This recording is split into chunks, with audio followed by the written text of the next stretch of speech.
Hey there. I saw there was some interest on Hexblast builds, and I wanted to share mine because I felt like it was a little bit different. So we pull about 1 million on stock. If we move over to a less comfy setup with concentrated effect, we're up to 1.4. And generally, before bosses, I will do a quick swap over to this to pull up and go up to about 2.25. Other ways that we're scaling are we have Archmage and we have Pure Power, so we're scaling off of our total mana and our total int. You can see that we are able to get most of our reses up quite high, and we're also leveraging Grim Feast as a defensive layer, so we're getting up to almost 7,000 ES. This build's a little funky in the sense that my life is my mana and my mana is my life. That's just kind of how it works for a Bloodmage with how they're currently built. So going over our skills, we have Chaos Bolt, which we can use as like a easy fodder clear.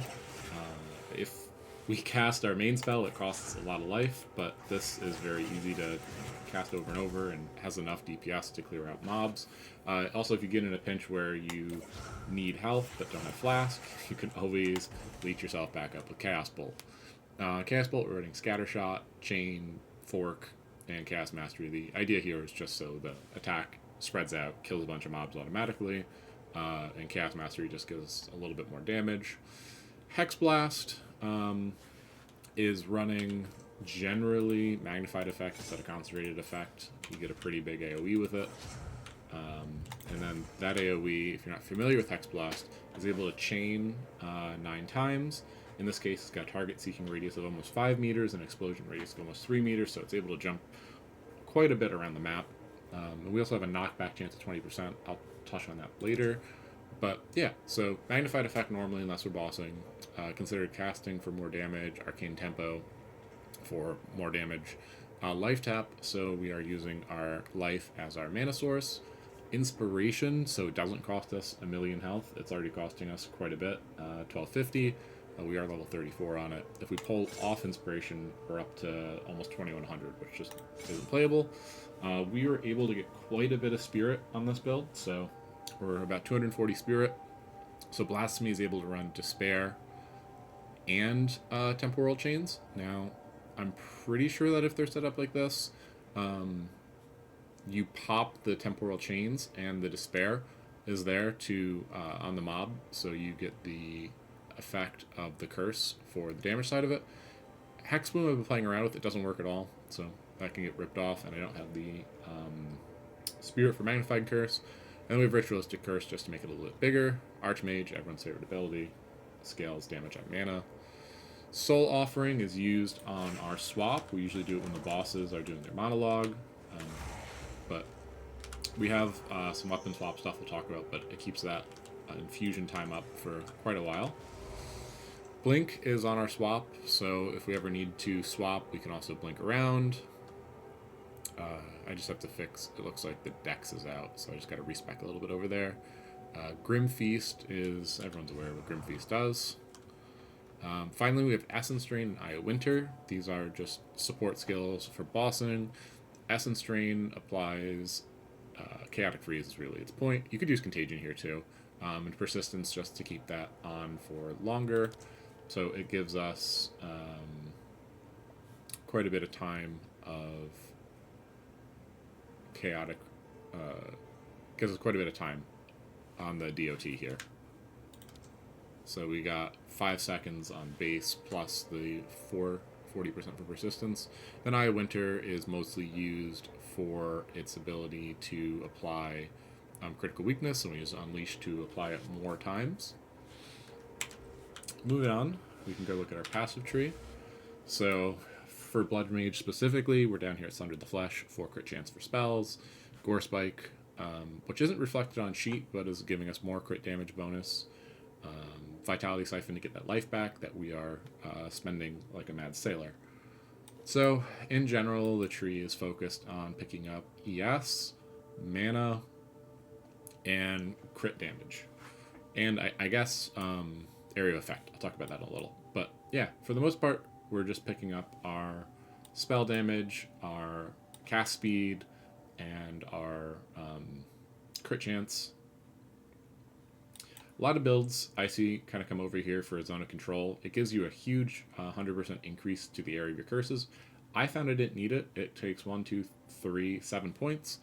I was over here for Mind Over Matter anyway, and I much prefer spending the 7 points on Repulsion and Reverberation. That way, Hexblast also scales, and you get this nice knockback effect and a little bit more spell damage. So I like spending the 7 points over here a lot more.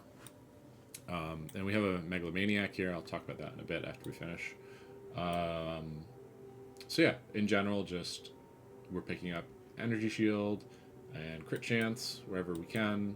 We grab Arcane Intensity to scale our damage a little bit more. Because we have 2 curses, we need to pick up Whispers of Doom, but luckily we're pathing right by it. This is some tech I haven't seen much, but I really like.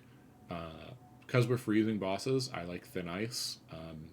It lets us freeze them quicker, and we do more damage, and then Heavy Frost allows all of our lightning damage to come through at 0 resistances and aids in our buildup of freezing. So we love that. And again, we're just picking up crit as we come down here to get jewels and crit. Jewels and crit is pretty much all we're doing. Now, our jewels are generally spell damage or chaos damage. Spell damage preferred because it scales your lightning and your chaos. Crit chance and crit damage with area of effect on whatever jewels we can. So you can see that we pretty much have that across the board.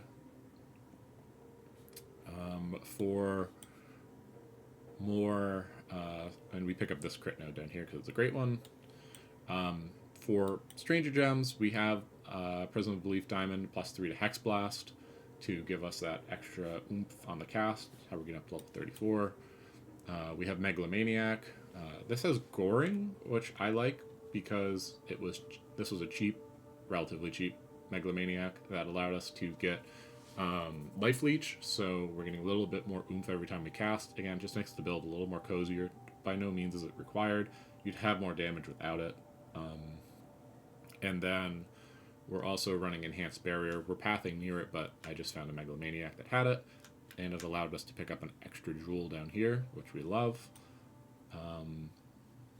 And then finally over here, we put against the Darkness Time Lost, which is giving us extra spirit on our notables, which is required with the amount of spirit we're using, and it gives us an extra 4% chaos per notable. We slotted it here because we had 4 notables with Repulsion, Reverberation, Calibration to scale our mana, and Desensitization for more crit damage.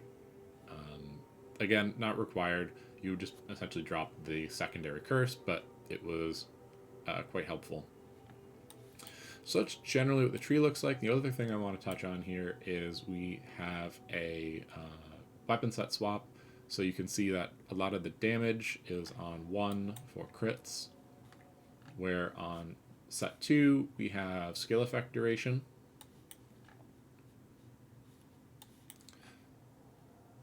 And what we're doing with the skill effect duration is it's allowing us to scale up our time on our soul offering, so we have plenty of time to use it in a boss fight. So talking about our gear, we're really just going for chaos spell or spell levels wherever we can, crit damage, spell damage, crit chance, and cast speed. And mana. Those are really just all of our scaling avenues, and we're just trying to get them all. I like a wand with a little bit of cold damage to help freeze things.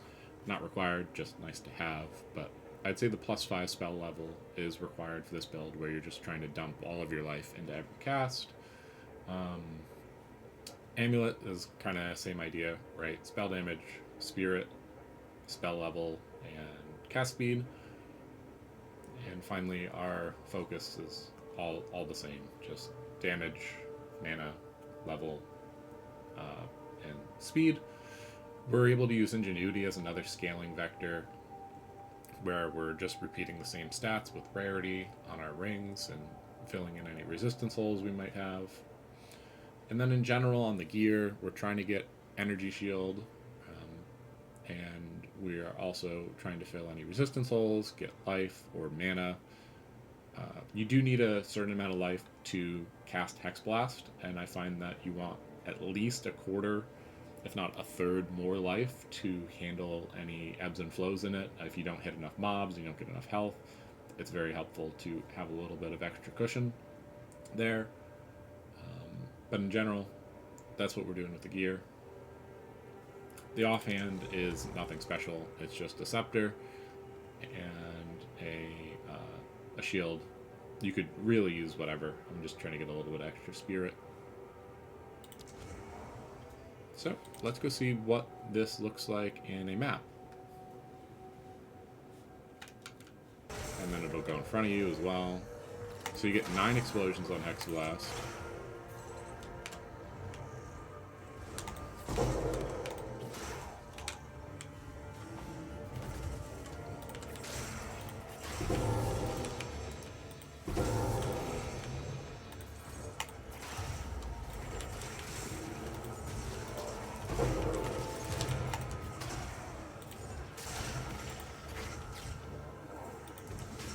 You can see there, ran out of mana.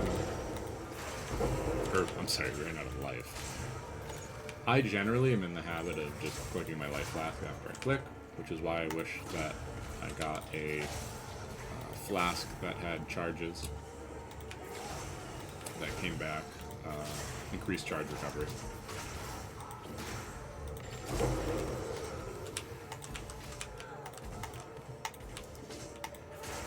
But you can see, we see the out of life very often.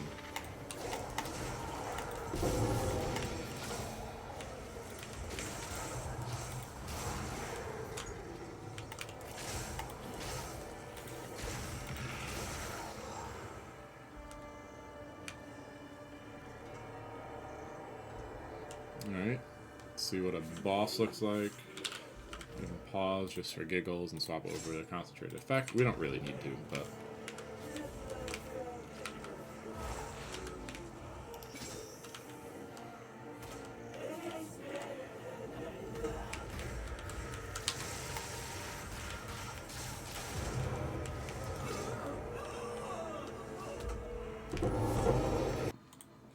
Alright, now we're going to try a tier 4 Zesh. We are just going to go and swap our gem for our setup. And away we go. Swap over to the skeletons. We that dream. We in nightmare. And about here is where we can do that.